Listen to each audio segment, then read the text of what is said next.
লালকেল্লার সামনে গাড়ি বিস্ফোরণ। সোমবার সন্ধ্যায় কেঁপে উঠল রাজধানী। গাড়ি বিস্ফোরণে 13 জনের মৃত্যু, আহত 30 জন। বিস্ফোরণের জেরে পরপর 10টি গাড়িতে আগুন ধরে যায়। বিস্ফোরণের পরে দিল্লি জুড়ে জারি হয়েছে হাই অ্যালার্ট। মুম্বাই এবং গুরুগ্রামেও সতর্কতা জারি হয়েছে। ঘটনাস্থলে পৌঁছেছে এনআইএ, এনএসজি এবং ফরেনসিক টিম। শুরু হয়েছে তদন্ত। রাজধানীর বুকে এই বিস্ফোরণকে জঙ্গি হামলা বলে আশঙ্কা করছেন ওয়াকিবহল মহলের একাংশ। লালকেল্লার সামনে প্রতিদিনই সন্ধ্যায় ভিড় জমান দেশি বিদেশি পর্যটকরা, আসেন স্থানীয় বাসিন্দারাও। এদিন লালকেল্লার সামনে ভিড় করেছিলেন তারা। আচমকাই 1 নম্বর গেটের কাছে মেট্রোর সামনে পার্ক করা একটি গাড়িতে আচমকা বিস্ফোরণ হয়। বিকট শব্দে কেঁপে ওঠে গোটা এলাকা। মুহূর্তের মধ্যে হইচই পড়ে যায়, আতঙ্কে ছোটাছুটি শুরু করেন সবাই। বিস্ফোরণের তীব্রতায় পাশের 10টি গাড়িতে আগুন ধরে যায়। পরপর 10টি গাড়ি দাউ দাউ করে জ্বলতে শুরু করে। খবর পেয়ে ঘটনাস্থলে পৌঁছয় পুলিশ। কিছুক্ষণের মধ্যে হাজির হয় দমকলও। স্থানীয় বাসিন্দারা আহতদের লোকনায়ক জয়প্রকাশ নারায়ণ হাসপাতালে নিয়ে যান। পুলিশ সূত্রে জানা গিয়েছে, দমকলে 20টি ইঞ্জিন আগুন নিয়ন্ত্রণে আনার চেষ্টা চালাচ্ছে। বিস্ফোরণের আশেপাশে ভিড় করে রয়েছেন অনেকেই। দিল্লি পুলিশ বলছে অত্যন্ত শক্তিশালী বিস্ফোরণ।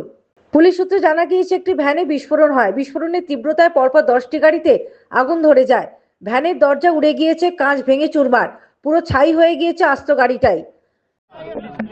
आज आज करीब 6:52 पे एक यहाँ पे रेड लाइट पे एक स्लो मूविंग व्हीकल जो रेड लाइट की तरफ आके रुका था, उसमें एक ये एक्सप्लोजन हुआ है।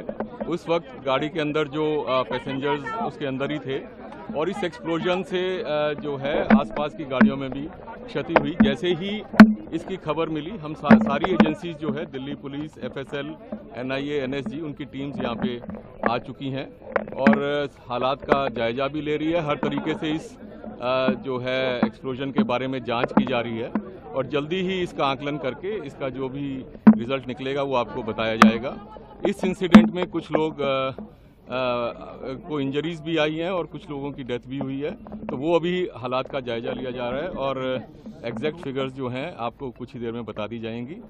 और सिचुएशन को रेगुलरली मॉनिटर किया जा रहा है और गृह मंत्री जी भी जो है उनसे रेगुलरली उनका फ़ोन भी आया था, उनको रेगुलरली ब्रीफ किया जा रहा है और उनको टाइम टू टाइम पूरी सूचना दी जा रही है और आगे जैसे भी हालात होंगे, जो भी नतीजा निकलेगा आपको बताया जाएगा। अभी इसको आकलन किया जा रहा है। Bureau report, the United India news.